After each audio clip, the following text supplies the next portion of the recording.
பிரதம நீதியரசர் கலாநிதி ஷிராணி பண்டாரநாயக்க மீதான குற்றப்பிரேரணைக்கு ஆதரவு தெரிவித்தும் எதிர்ப்பு தெரிவிக்கும் வகையிலும் கொழும்பில் இன்று 2 ஆர்ப்பாட்டங்கள் ஏற்பாடு செய்யப்பட்டிருந்தன. பிரதம நீதியரசருக்கு எதிரான குற்றப்பிரேரணைக்கு எதிர்ப்பு தெரிவித்து இன்று ஆர்ப்பாட்டம் ஒன்று இடம்பெற்றது. புதுக்கடை நீதிமன்ற வளாகத்தில் இந்த ஆர்ப்பாட்டம் இடம்பெற்றது. சட்டத்தரணிகள் ஒன்றியம் இந்த ஆர்ப்பாட்டத்தை ஏற்பாடு செய்திருந்தது. நாம் எவ்வேளையிலும் சட்டத்தை மதிக்கும் ஒரு நாடு. சபாநாயகர் உள்ளிட்ட நாம் அனைவரும் அரசியலமைப்பை ஏற்றுக்கொண்டுள்ளோம். முதல் தடவையாக அரசியல் பொருள் கோடல் தொடர்பில் உயர் நீதிமன்றம் வழங்கியுள்ள தீர்ப்பை ஒரு சதத்துக்கேனும் கவனத்தில் கொள்ளவில்லை. இந்த நாட்டை அழிவு பாதைக்கு இட்டுச் செல்லும் நடவடிக்கையை இன்று ஆரம்பித்துள்ளனர்.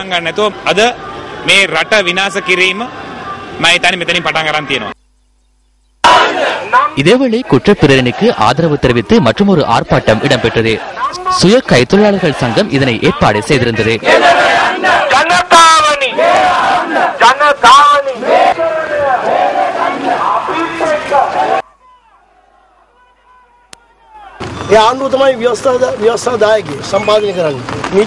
அரசாங்கம் சட்டவாக்கத்தை மேற்கொள்கின்றது.